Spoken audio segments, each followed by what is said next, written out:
started the podcast. No, it's not a podcast. Start again. Start again. Can I undo it? Hello. I think there are 4 people. Oh, hello. There's Barna. Hi, Barna. There's Dave. Dave. Oh, there's Vaughan. Yeah. Is that? Do you say it Vaughan? Vaughan. And is your surname Simons or something more eloquent, like Simon, or something like that? I really like Vaughan's sense of humour because he regularly posts pithy, fun things in the Facebook group. Hello, David. Hello, Vaughan. Hello, Hamal. Hello, Mark. Hello, Dave. Hello, Barna. If it's all right with you guys, I'm going to, and Simons is basically the boy's name with an S on. Oh, Simons, right. Okay, got it. So you can obviously hear me. That's good. I'll just show you around the webinar platform because to me, that's the one thing that always gets left out in these things. So at the minute, can you all see a big picture, which is blue? And it's got Dave's face on it, and it says "No Fear Funnels." Yep. Very handsome chap. He's lovely. Do you know who you look like, Dave, in that picture? Dare I ask? Tom Waits. No, all right, yeah. What do you think?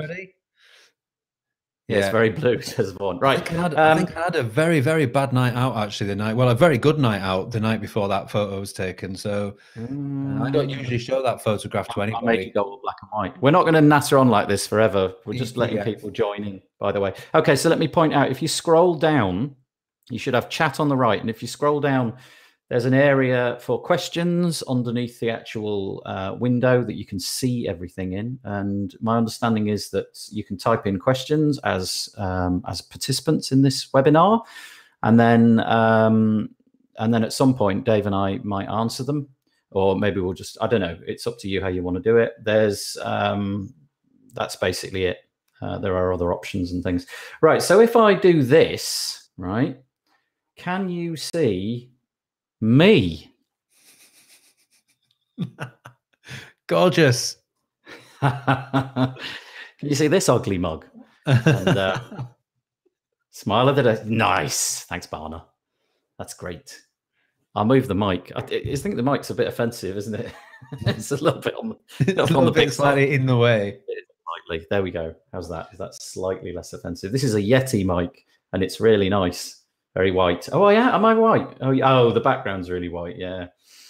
It's my echo chamber, this room. We'll give it another minute and then we'll crack on with Dave. And then hopefully, if I do this, you can see Dave. Dave Foy. Much more handsome. All with all no microphone in sight. No. I'm gonna raise that joke to a new level. Oh, this could go on all day. We'll give it another minute, and then hopefully you can see a website, which is Dave's lovely website just here. Very delicious. I think there should be a way for me and Dave to actually share us at the same time, but that functionality appears to have broken, unless I do that, in which case you're looking at 4 things, which is horrendous. But maybe we'll stick with that. Yeah. And then if I need to, I'll enlarge various objects. Pick one, can't you? Can you see 4 things now, everybody? I'm good. I'm on working. Right, should we crack on then, Dave? Let's do it. Okay, thanks, guys, for making the effort to come along. This is a WP Builds podcast. The first thing to say, right, you're not going to be sold anything. Dave and I agreed a couple of days ago when we decided to do this that Dave was just going to talk. I was just going to talk. And at the end of it, you know, if you fancy it, Dave's website's here. Look, and there's the plug over. But Dave, I guess the primary purpose for having you on is because you do have something to sell, and it is all about funnels. Mm-hmm. So I guess my first question is, what are you doing building funnels? What's all this about? How come you've pivoted from being like an Elementor man to now being a funnel man? There's a few reasons, actually. I think when I started doing what I'm doing, which is teaching, non-coders how to build websites, I always thought that I would just teach people how to build websites. It would just be kind of like tech how-to stuff. Yeah. But I realized myself that I wish that I'd have had somebody, maybe 8 years ago, maybe something like that, 5 to 8 years ago, somebody who would have actually have made what I what this course is going to be for me. So it's when I started, I think it's because I've been working with quite a lot of students who, once you get past the first stages of the kind of things that they're struggling with WordPress, a lot of what they're actually struggling with is building the business and providing value and charging enough to clients, and actually, you know, being able to provide a service of value to clients and actually to be able to sell themselves as well. And it just struck me that it would be really, really valuable course. I don't think there's anything like it really. There's certainly nothing that I can find anyway.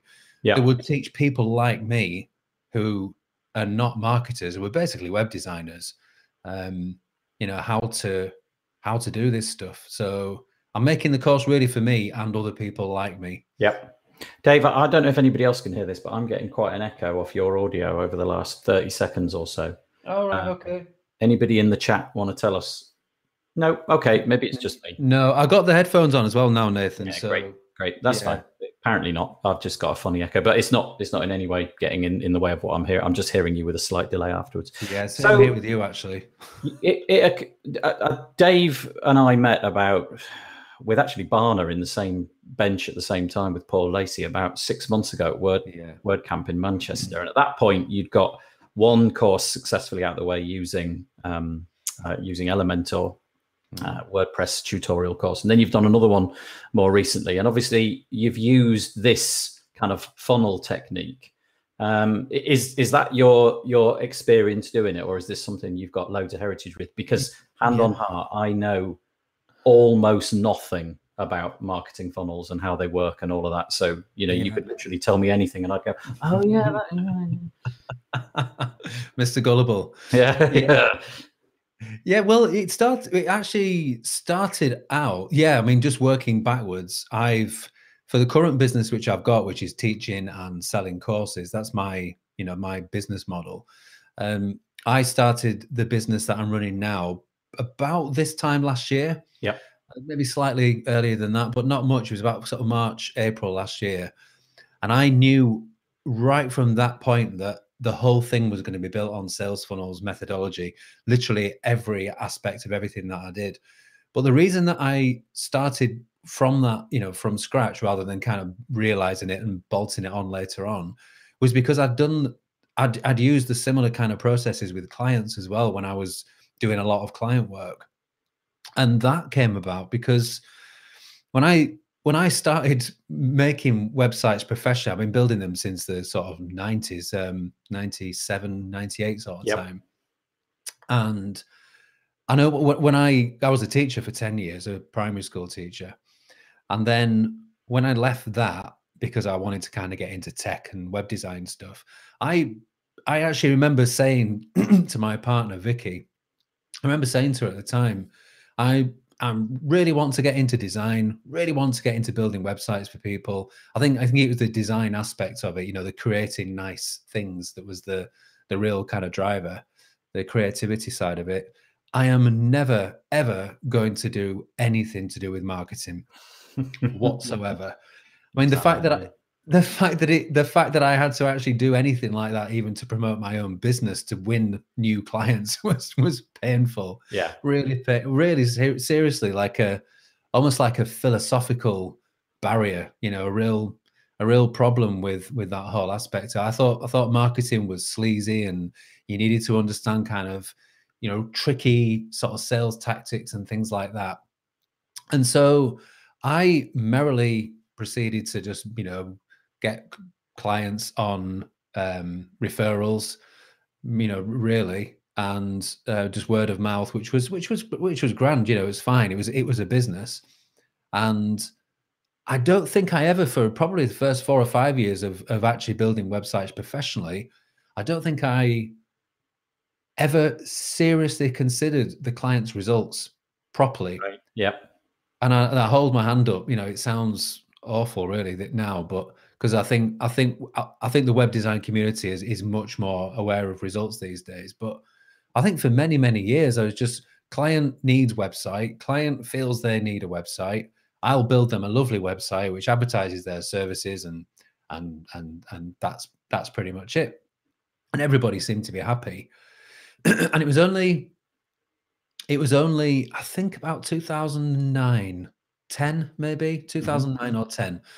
I went into partnership with a friend of mine. So we decided to kind of join forces and kind of become this this super team, sort of. And the idea behind it was, he said, oh, is it kind of his idea, really? He said that, you know, you clearly enjoy designing websites, building websites, and he had a much more of a kind of a marketing brain. He had an interest in it, to be honest. You know, so he regularly read stuff, went to conferences, you know, read loads of articles, just learned and learned and learned all this stuff, which at the time I think neither of us really understood. I don't think we knew what it was called. I don't think we even knew there was concepts of funnels or anything. Just he was just interested in, how do you actually build a website with, you know, results, clients' results actually built in? Because I mean, his reasoning, and it's a reasoning that took the penny to drop. It took it a long, long time. Was this, that if we can get better results for our clients built into our projects, that we can actually tell people in our proposals, this is what we're going to do, and this is why it's going to earn you more money, then we can charge more money and we can get more clients. So it's something that we can, I confess I'm a bit like you still to this day, because I don't have a product to sell. And because the vast majority of my business comes from, let's say, brochure sites, where there's a lot of churn, if you know what I mean. So I will build the website and then hand it over. And very often I'll look back in a couple of years' time and I'll notice they've not done anything with it. You know, there's no modifications. And I am that person that doesn't sort of have that conversation with the client possibly, and, you know, talk about, okay, well, if we did this and we start to send out email campaigns, and we can explore more in a minute about what the funnel actually means. Yeah, I couldn't I? I could have made those sales, added another 1,000, 2,000, 5,000, whatever it might be on top, because you're proving over time that you are creating more value, and also you just keep them as clients, don't you? I would exactly, yeah, because they kind of bring you in, and your work actually is almost never done. Yeah, if you're doing it properly, and you can actually sell on value and results rather than just an actual, you know, delivery of a website and then that's it. So it was a real revelation, but I have to say, it wasn't something that I instantly clicked on and said, oh yeah, brilliant, see the possibilities, let's do it. What actually happened was that, because we used to work together quite often, sounds quite quaint now, but we used to actually sit together in an actual room next to each other, working at our desk, and he'd be sort of telling me about this fancy, like, conversion this and sales this and funnels this and lead magnets. And I used to sort of think, I don't think this is for me, really. Tell you what, you get on with that. Oh, I mean, I'm not joking. It's like, you get on with, we had the conversation one day when I had to say to him, look, stop. I'm not built for this. I'm not a marketer. I'm not a salesperson. It's clearly something that you need to understand. You need to kind of be wired up, you know, wired up the right way. So you get on with that. I'll crack on with just doing the actual design and the developing of stuff, and then we'll be good. But it is only when we started actually implementing this stuff, really basic, without much of a plan. You know, he was very much of the thankfully, he was much more, oh, let's just try it. Yeah, like, we'll just, you know, I've read about these lead magnets, and I'm like several paces behind him. You know, what are you talking about? Let's just try it. Let's just put up a page. And so we kind of gradually between us learned by doing and seeing what worked, and not really understanding what we were doing, but just piecing it together.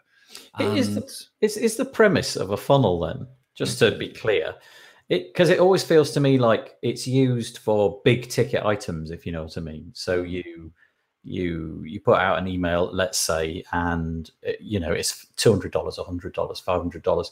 Do people use funnels for little items? Like, do people with jewelry websites have a purpose with funnels, or is it people use funnels on every level for any kind of business? And that was one of the kind of pennies dropping for me, was that actually everybody, no matter what we call them, I mean, even the funnels themselves have got different names: sales funnels, marketing funnels, conversion funnels.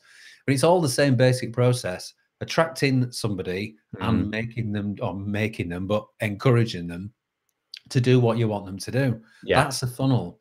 And the fact of the funnel is just the funnel shape. Yeah. So you've got, theoretically, a lot of people arriving at the site, and then various stages down the funnel, people, gradually tailing off, the people that do what you are asking them to do, like sign up for something or buy something, or, that sort of thing. But every business has got some sort of funnel and probably doesn't realize it, even if all they're doing is putting out some useful blog content which attracts people, from search engines, and they have a little, like a call to action at the bottom of the blog post, or they just have a little advert at the side of the blog post saying call us now. Or I mean, even if they've got nothing as overt and explicit as that, it just might be that they've got a telephone number at the top. But that is a funnel in its absolute simplest possible form. Right.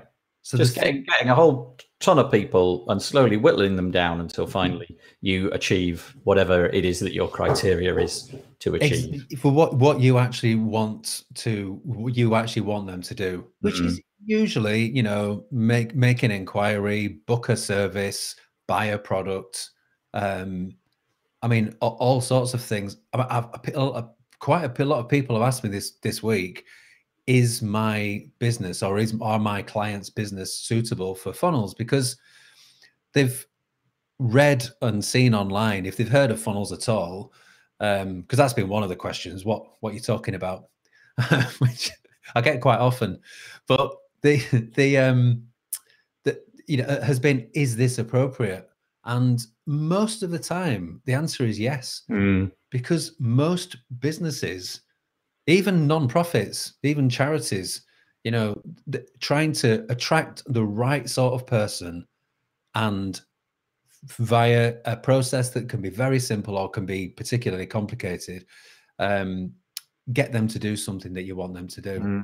Hard to think of a site that doesn't do that. That doesn't have that process. I mean, I guess, yeah, I think you're right. So we've kind of established what funnels are. They're a way of slowly over time finding strangers, more or less, and working them slowly through, whether that's an email interaction or it's an interaction with repeated visits to your site or whatever, slowly getting them to go toward the thing that you want them to do, which in its simplest terms is buy something, buy a thing, buy a widget.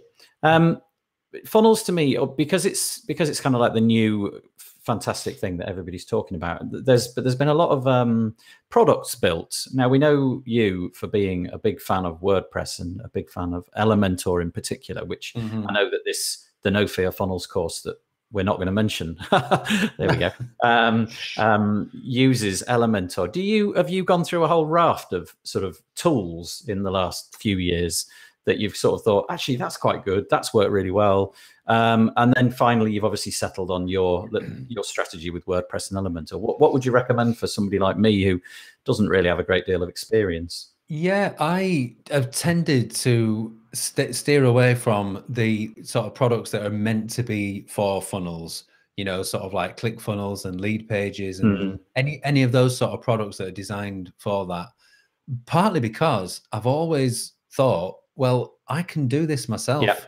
Yeah. The actual principle of funnels, the actual principle of, and we can talk about what those principles are, but the principles are the same no matter what tools you use. And I think so many people probably, I mean, I'm not knocking ClickFunnels for anything. I think it suits a certain type of person completely fine. But I think they rely on making people believe that you need the expensive software, you need the expensive monthly subscription in order to actually to be able to implement this kind of thing, this kind of methodology. But actually paying for that monthly subscription isn't the thing that's going to give you the success. The software itself isn't going to be the key to the success at all. The actual success is really understanding the process and understanding from the absolute beginnings of identifying exactly who it is you're trying to attract, and exactly what their problem is. I mean, I will talk about it in great depth, but you know, and it's not hard. It's just a process. You know, it's something that I can do. You know, me, I'm not a marketer. I've not got the salesy trickery thing and bone in my body. So, but it's the sort of thing that understanding that you just don't need tools. And it's funny again. Sorry to interrupt you, but no, it's good. Sorry, I just remembered my business partner friend I was telling you about, who learned all this stuff, and then we put it in place, and I realized, I see, this works for anything. We had normal regular clients, you know, that was our thing. We weren't kind of like high end, we weren't like big ticket products or anything like that, you know, just all sorts of very kind of average, quite boring clients really a lot of the time. Sorry if you're one of my ex-clients. Mentioning no names. But one of the things that actually brought my attention to page builders in the first place was him as well, because I was a developer, I was a hand coder. Everything we did needed to be designed, wireframed. You know, we needed to produce like Photoshop visuals for it. I'd then have to basically hand code this entire thing in HTML, CSS, and then build it into a CMS like Expression Engine or Craft, or there's a few other things anyway. And it was so time consuming. And it was him that said, I mean, I'd use WordPress a lot as well. We'd kind of gone between using WordPress and all sorts of different things. But it was him that said, well, why don't we just use these page builders to build sites instead? Now, to me, at the time, that was kind of unthinkable. You know, me, a real developer. How dare you? It was, seriously. And it took me a little while to understand what he was talking about. And then finally it clicked again. It was, yes, I actually get this. You know, if we can just use a tool that is perfectly designed to build the kind of landing page or the kind of campaign really quickly without having to wait for me to pull my finger out and, you know, spend 3 weeks building a brand new page or whatever. You know, we could get it built. He could build it as well. We could. So it was, understanding the principles is absolutely everything. The tools are, I think, are neither here nor there, really. And I guess that's what you're going to be dwelling on, aren't you, over the next period of time with this course, if you like, using the tools that you've already got. Do you, I mean, obviously using Elementor, using WordPress, Elementor to build your pages, WordPress as the CMS to hang it all on. What other software do you tie into it all? Presumably there's some sort of email campaign software. There's always like a million people talking about, this is the best one, that's the best one. What have you settled on? Yeah, well, there's an awful lot of them at the moment as well. There's a massive like glut at the minute of, well, two things. One is like conversion sign up type software, you know. Convertful, I think, was the last one that I've heard about. There's loads of them. You know, like Convert Pro from the Astra guys from Brainstorm Force and all sorts of different things. So there's a load of those at the minute. It seems to be every day. And then there seems to be a load of like email marketing automation and kind of all-in-one systems and things like that. So in terms of the conversion stuff, I'm going to probably in the course, I mean, actually on my own site more recently, I've just used Pop-Up Maker, which is just a pop-up plugin, which has just been great. It's been perfect. There's been, you know, it's been really, really easy. I'll probably be using Convert Pro just because in the course, but not making it exclusive. You know, the principles will be the same, but just using something like that because it's nice to use, it's easy to design, it's lovely drag and drop. It's got some sort of split testing type stuff built in as well. So, but there's an Elementor plugin called Popbox, which Popbox is brilliant as well. You know, it pretty much between Elementor and its forms and, you know, some sort of pop-up plugin, you've basically got that side of things covered. It doesn't have to be any more complicated.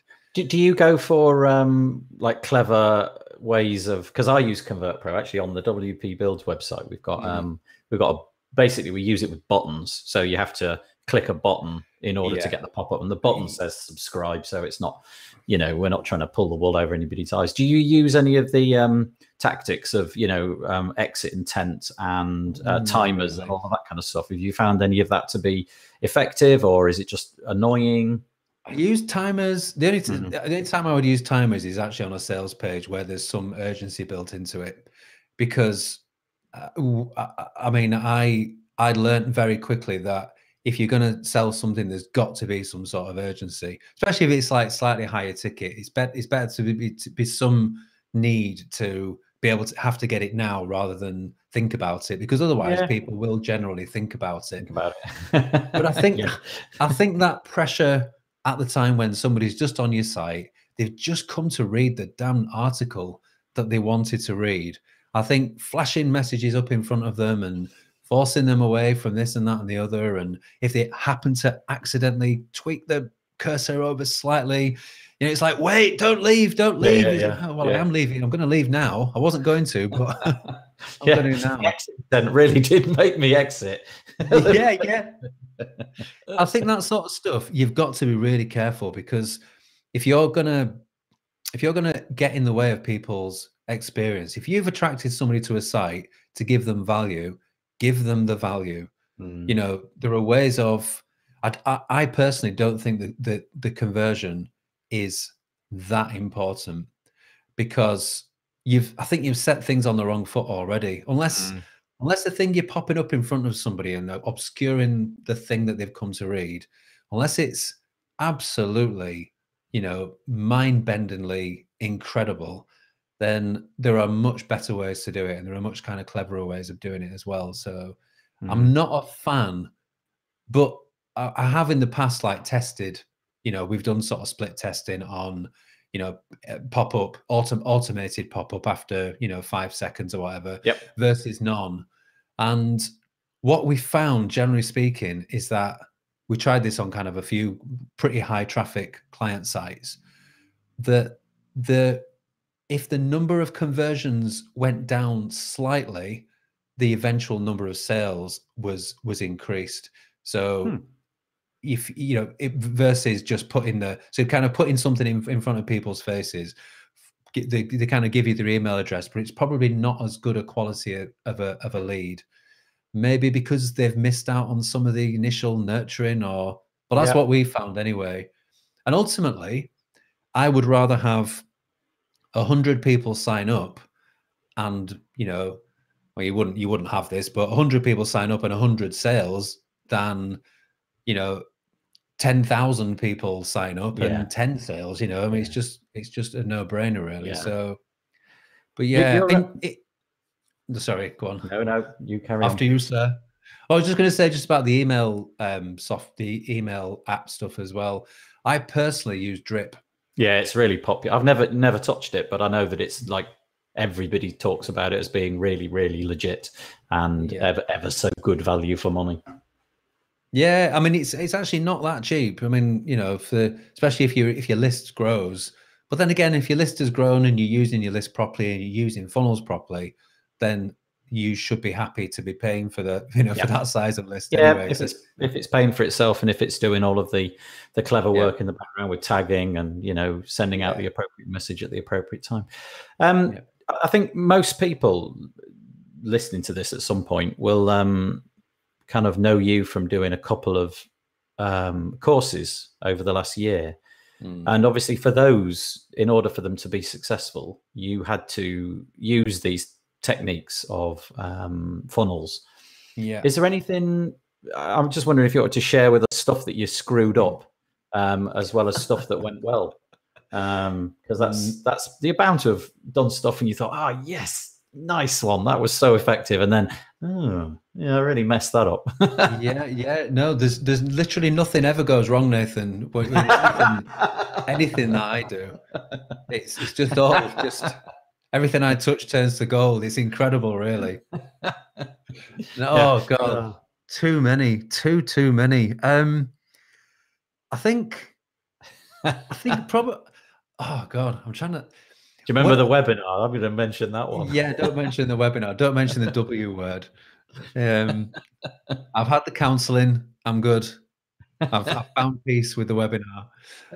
The I think to start off with, I mean, as I said, when I started Design Build Web, my current business, I had signups as the core part of that business from the start. Every single thing that I did was all about trying to give value, and then in exchange for an email address, which then gave me the chance to to kind of nurture that relationship.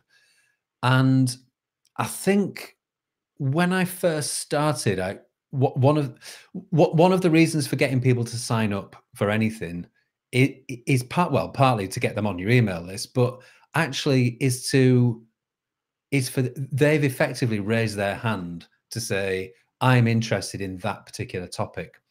So if they've signed up for a lead magnet on a specific subject, like specific aspect of Elementor or a particular kind of basic WordPress development starting point type thing, whatever it is, then you're getting people to sign up for a lead magnet or something, partly so that you've got on record in your email system, you basically tag them that they're interested in that particular thing, which I was doing, but I didn't make use of for a long, long time properly.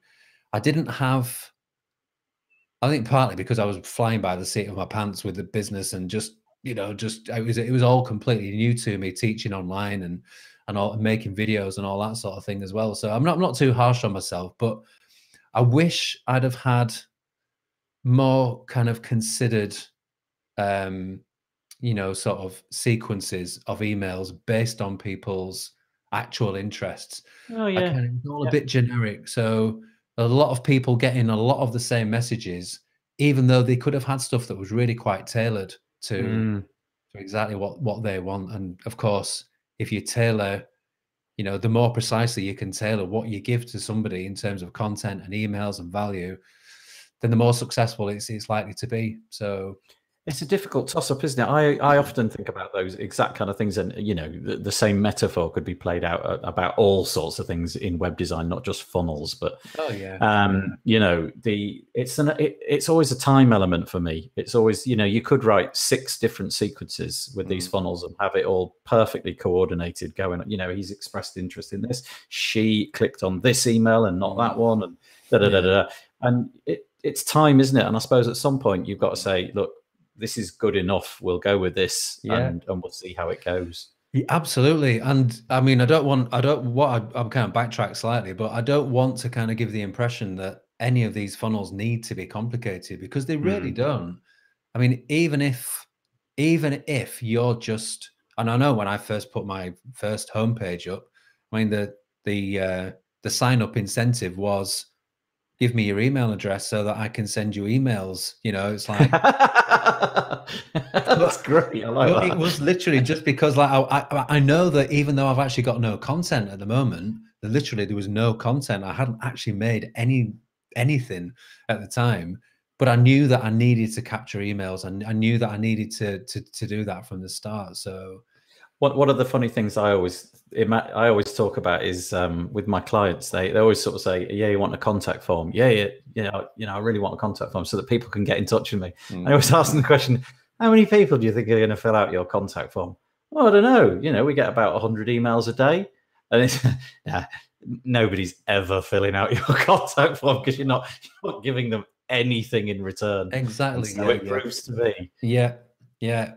The other kind of issue that I had, and I think again this applies to anybody, is I think maybe it's just me, maybe I'm the only person in the entire world who had this kind of misconception, but I had the idea for quite a long time that you attract people with something of value, they give you their email address, which is great, and then you've got to get into this complicated extended nurturing sequence. Now there is nurturing involved, but I got it into my head that somehow the nurturing, you couldn't actually ask for the sale. You couldn't actually broach the subject of, I want to sell you this to improve your life or solve your problem. And so I spent a lot of time nurturing, and you kind of get in the friend zone a little bit. And I think that if for a lot of businesses, you can, I've seen, we used to have a lot with our clients as well, that you can get into this thing of, well, we're giving stuff away for free, so we need to carry on giving stuff away for free. Yeah. And you do need to find ways to give value, but ultimately you must not be frightened of asking for the sale. It's something that I struggled with, and I know that a lot of people with funnels struggle with as well. It's like circling around the issue of actually asking somebody to buy.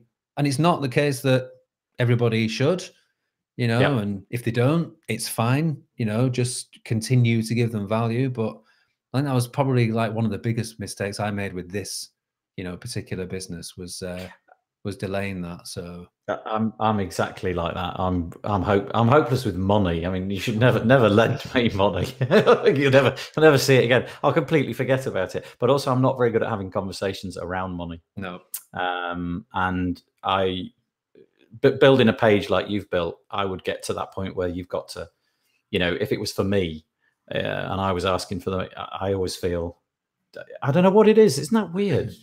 Yeah, I don't know what it is. It's a psychological thing. Yeah, I really struggled with it. I think it was when somebody, I can't remember who it was now, but somebody sort of sat me down and said, the reason why you need to charge money is because you've got something to offer and you're providing a service that's helpful to other people. And by not actually selling it, you're not helping that person. You're not giving an opportunity to help that person. Yeah. And they're not, it's a mutual thing.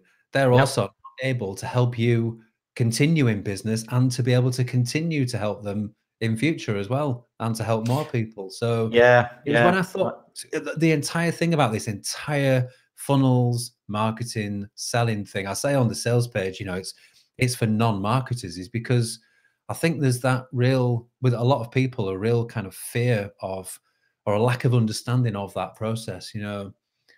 So do you mind if we just have a quick look at your sales page? And excuse me, I'm not, we said at the beginning we're not really going to talk about the particular course, even though Dave's got one coming out. Well, I think it does outline the process and kind of what's involved. Can you see that page, Dave? Is that I'm all right? I can see that. Great. So, like, this is an old thing, isn't it? We use this a lot, and we talked about that just a moment ago. And you find that to be a really effective thing to do, is to put on some sort of closure, some moment in time where it's got to stop. Now, coincidentally, this is a real thing, isn't it? I misunderstood this in the copy that I sent out for this webinar. You're actually closing this because you want to get on and build the course, and you don't want any sort of headaches with being interrupted whilst you build it. Yeah, once that's over, I want everyone just to leave me alone. Yes, forever. Yeah. Stop talking to me. I want to stay in this room and finish the thing.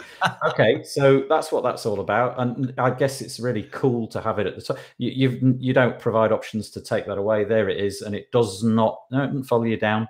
And then you got the big banner. Got your logo, and the hero image, and so on and so forth. It's really, really large, isn't it? Do you find that you've got your main message tucked away a little bit? Is that intentional? You like having a big bold image on your sites? Yeah, and I don't mind really. I've become more kind of happier with just using space and allowing that space to kind of speak for itself. Really, it's kind of I'm not too worried about kind of these things to do with the fold and your call to action being. I mean, this sales page actually breaks quite a few rules. Dave and I, on our weekly podcast, we actually do a little news item at the end, where it's not really news; it's like a fact. Turns out the fold's been dead for years. Nobody thinks about the fold anymore. Because most people are now using the finger to scroll. And you can do that at such a rapid rate. People just flick quite quickly. So forget the fold. Oh yeah, and different screen sizes, and if you're on tablet, you're going to see things probably sometimes actually on smaller screens. You see things faster than you do on desktop because it's a bit tighter. So I don't worry too much about it. Yeah. And then you go with your, see, this is the bit where I would kind of, I guess, struggle. You get stuck straight into the sort of the, you know, the pricing and stuff straight away, which I think is, I imagine that's really effective, you know, and you're locking in and you're describing here why this is a good thing to do, lock in your discount. And it's quite, up until this point, we've had very little text.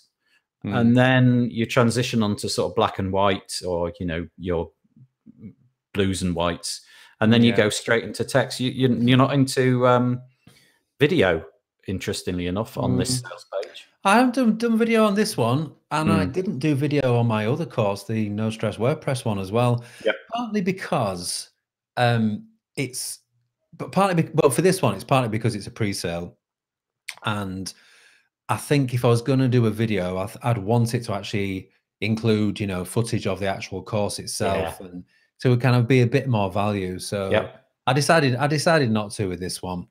And it describes clearly that this is not an offer for the actual course as it'll be. This is the pre-sale offer and so on. And yeah, it's just nice, to pre-order it. Yeah, big heading, floating left. What is that? H2 or something? It's a nice big font, and you know, explaining that it's tied up to Elementor and so on. These are popular at the minute, aren't they? The way that they actually tick down, rather like the one at the top. But I like that. And then you sort of go into the areas where you sort of divide up what it's all about.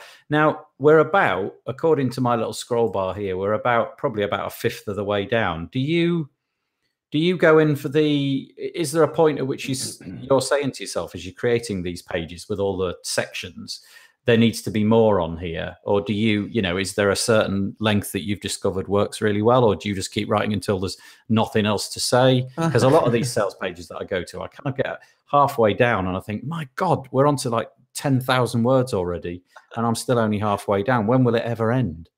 I used to think, you know, kind of those old days of the really long sales letters online.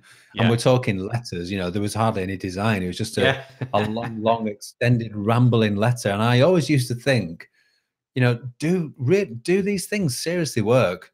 Wouldn't it be better to just say, this is what the product's about, this is a problem it solves, buy now?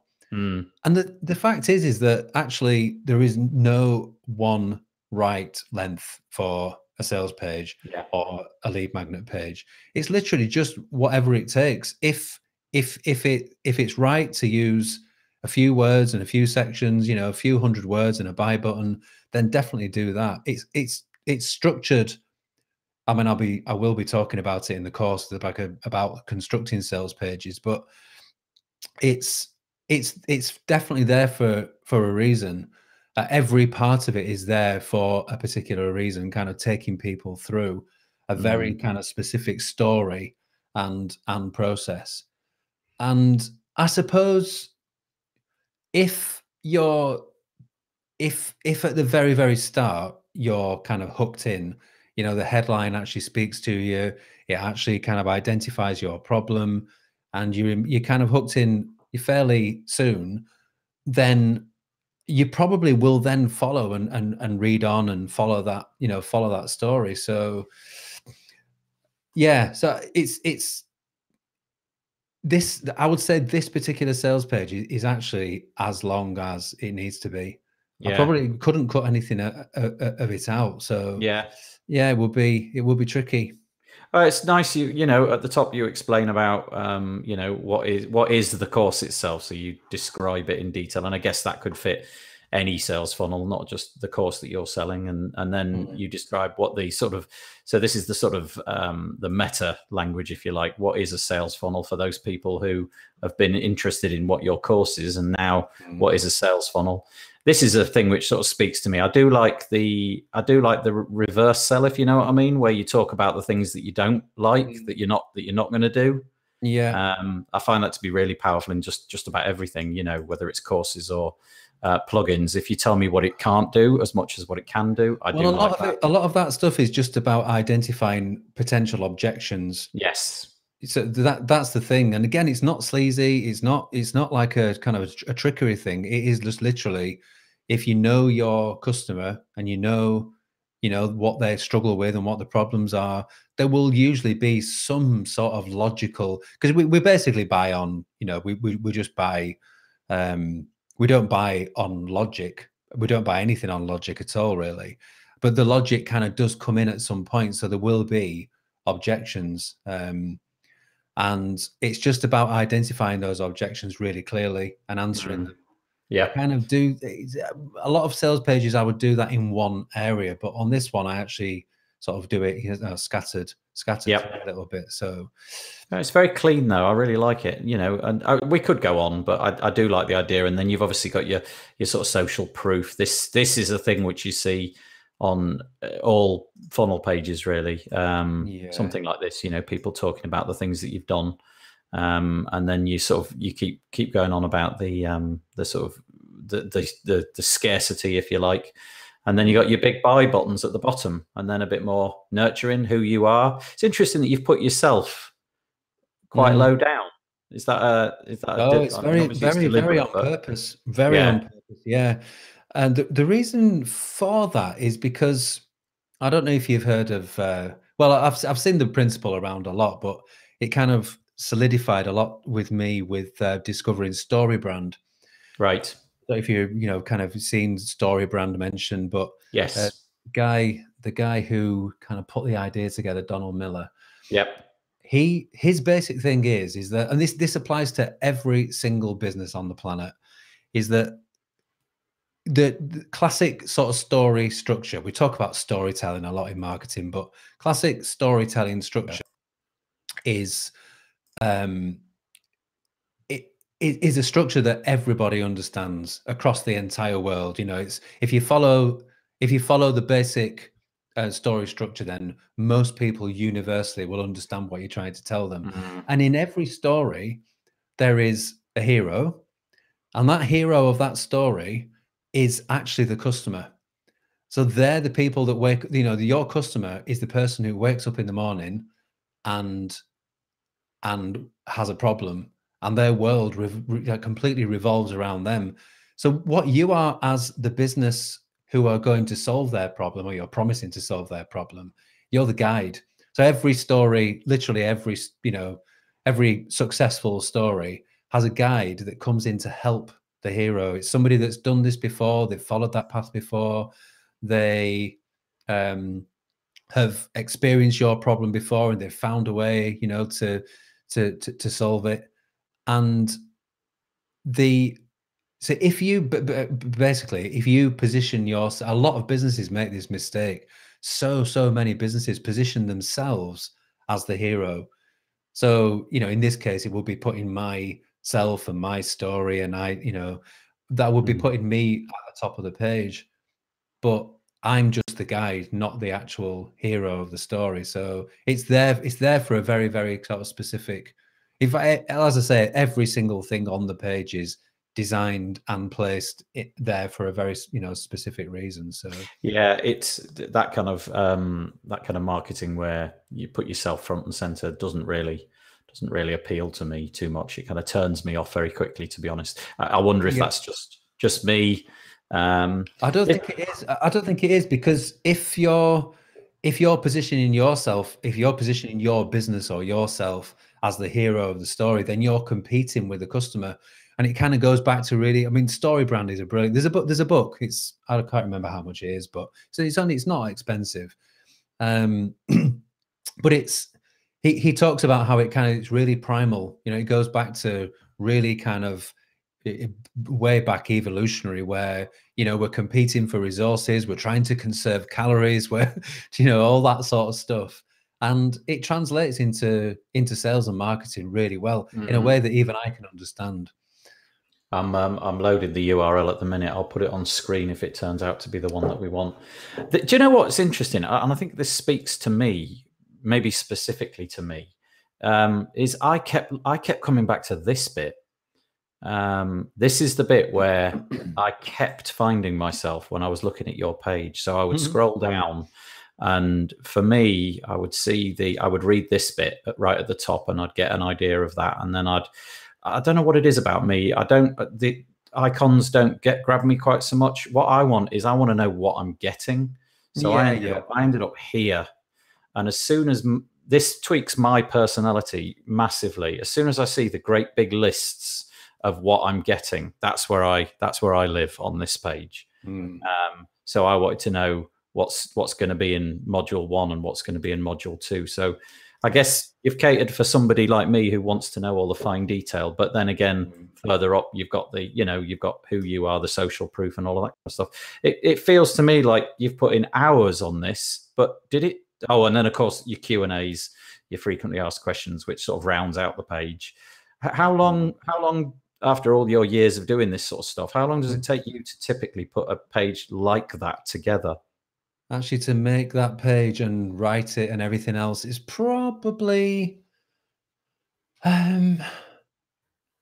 about 3 days in total. Yeah, actually. Yeah, I would say for that particular page. I mean, it's quite involved. There's quite a lot going on with it, and kind of I was all the sort of copy and stuff as well. So yeah, because it's not just a question of to actually build it. If all the copy was there and you decided on all the images, you could probably throw this together in a morning. But easily, yeah. That's not how it's done, is it? It's all about I mean, the way that I did it in terms of using Elementor was I built like 3 or 4 like blocks of like design patterns, I suppose, because there are sort of certain design patterns that repeat over and over and over down the page.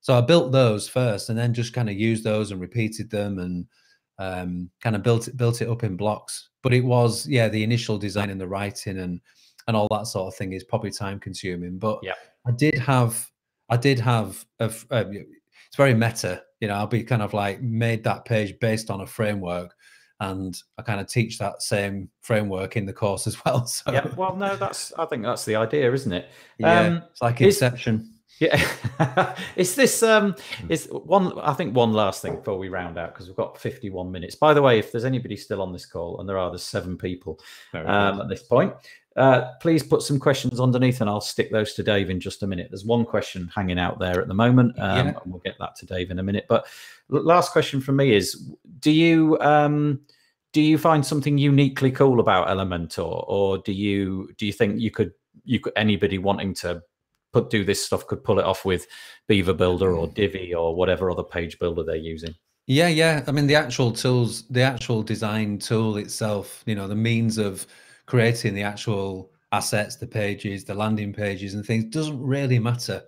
I particularly have focused this on Elementor because it's what I use, it's what my students use, it's what I have taught, and it's the tool that when I first started this business, I researched tons and tons and tons of different solutions that would suit my kind of intended audience of, designers, graphic designers, non-coders. So it was Elementor that I landed on, and I'm pleased that I did because it suits my kind of crowd perfectly. Yep. And that's what we know you for, isn't it? We're not trying to box you or anything, but that's where you're at, and that's what it works. I did consider, I did think to myself, would it be actually better just to say, building funnels with WordPress and page builders? Because then I could have included Beaver Builder and Thrive Architect and, the Divi Builder and all sorts of things, and could potentially have reached, a bigger audience. But I'm kind of really, really happy with how Elementor works and how easy it makes it, and just how kind of intuitive people find it. Yeah. But it's like the course is in 2 layers. There's the tech. I mean, this is the case for building funnels. It's nothing to do with the course at all. But there's the tech to actually build the landing pages and all the stuff that needs to be built, which could be anything really. It's just the principles. It's actually understanding the funnel, planning the funnel properly, actually intentionally understanding what you're doing, what you're tracking. And that's really the key. You could argue that, even WordPress isn't really required, but no, you could do all of this. Yeah, you could do all this with any old HTML, frankly, but it's a lot quicker using a page builder. Right, we've got a couple of questions, if that's all right. Both of them from Hamal. I'll go for the first one first. I don't know if this is a question so much, it's more of a comment, I suppose. But it says, question regarding the split testing tool There is still no easy to use split testing tool available, which works just by plugin, like what Divi's got built in their page builder. Now, I don't know what your thoughts are on that. I've never used Divi, so I don't really know. Yeah, I used it. We used Divi a couple of years ago for a couple of clients, and the split testing tool was all right actually, but it was on the one hand it was nice that it was inbuilt and you could just split test elements on the page.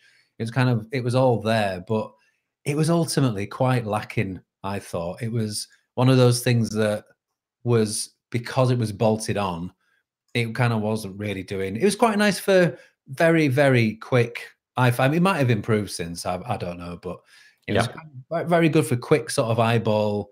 Oh, that was 30%. That was, that was 70%. So we'll go with that one. Okay. I don't think there's anybody in WordPress who's built a specific built-in decent split testing tool that I'd be happy with, really. So in the course itself, I'll be using probably Google Optimize, just because it's there, it's free, it's easy to use. I've tended to use Optimizely in the past, right? Because it's just brilliant. Yep. There's an associated extra cost with that as well, and I'd like to be able to teach this stuff and keep the cost down as much as possible. Yep. Okay, let's have a look at the next one. It says it's from Hamal again. Thanks, Hamal. You're turning out to be like the major contributor. Great, honest. I don't know Hamal, but maybe after this I'll get to know him. It says, just one suggestion. When I was visiting the disclaimer and other pages on the No Fear site, the logo wasn't linking back to your sales page. Okay, so he's trying to help you out with that one. Well, thank you. Yeah, I'd love to say that that's all on purpose and intentional, and no. It's not just the way it is. Did you use SVG logos, don't you? Yeah. Yeah, I've not really got into all that. I know that's a bit of an aside, but there we go. I'd like you to teach me how to do those. For sales funnel success, you've got to use SVGs. Yeah, that's what it is. And it's also creating them. I don't really have a tool to do that with. So, okay, right. Next question. It says, on which one will you be using in the course? I wonder if you meant testing. Yeah. Okay. Yeah. So you've answered that, have you? Yeah. Okay, great. Yeah. And last but by no means least, Mark says, and another one quickly in from Barna. There is a split testing plugin for Beaver Builder by SeedProd. Okay, so he's not Mark's not actually asking a question there. He's just letting us know. If you go to www.com/. Sorry, no, you don't. You go to seedprod.com/products. Yeah, no, I've seen SeedProd actually. I saw it the other week. I'm really interested in all this kind of stuff. There's loads of it coming out at the moment. So, and if I've got people who use Beaver Builder and they can ask me, I kind of keep a list of, try and keep on top of it as much as I can. Yep. Well, I'm certainly in that space, so I like any of that. Thank you. And it says the last one, number 4 from Barna says, can you just carry on? It's cool to do some work while listening to the two of you. Glad to be of service. There'll be a replay. Last time I did the replay, with regret, it didn't work. The audio was a load of poo. So excuse me. Brilliant. Poo. Oh, I've done it again. Should we just carry on then? Yeah, so that Barna can carry on doing work. So I'm going to say that's answered, Barna. There you go. Take that. Right, just before you go, let us do that. Let's do that one little plug. Do you want to give us the URL of your? I will do it quickly. Yeah, so it's at nofearfunnels.co, and it's open. The pre-sale is open until Thursday. This Thursday. It's about two days or so, is it? I think it's 11:59 p.m. which Pacific time on Thursday. So, and you can get it for a big discount for the pre-sale. So, if you're up for pre-ordering something, then you get rewarded by the big discount on the final price. And then after that, the page shuts down, and then it's not launched again properly until. Well, it depends when I finish the course. We're probably talking maybe sort of like late May, June sort of thing. So it's like a pre-sale. You're helping, and do the people who sign up at 197? Do they get some fingers in the pie? Do they get to have a bit of a chat with you and say, actually, could we have this in as well? Oh, that's exactly what it's all about. Yeah. I pre-sell for two reasons quickly. One is so that I know for sure that people actually want the thing. So I could go away and build something and spend months building it, and then, the big reveal and find out that people weren't interested. Yeah. So actually asking people to buy and pre-order tells me that they actually want me to make it. So that's number one. And the second one is so that I can get feedback. Yeah. There's a private Facebook group, but it'll also be email as well. I did this with No Stress WordPress as well. I started off with nothing, pre-sold it, and then it was just brilliant. I released the lesson, I got feedback, and actually with that course, we got so far. I've maybe made 2 modules. I can't remember, maybe even 3, and it was funny because I and the students involved at the time, we all suddenly became aware that there was actually a better way of structuring the course.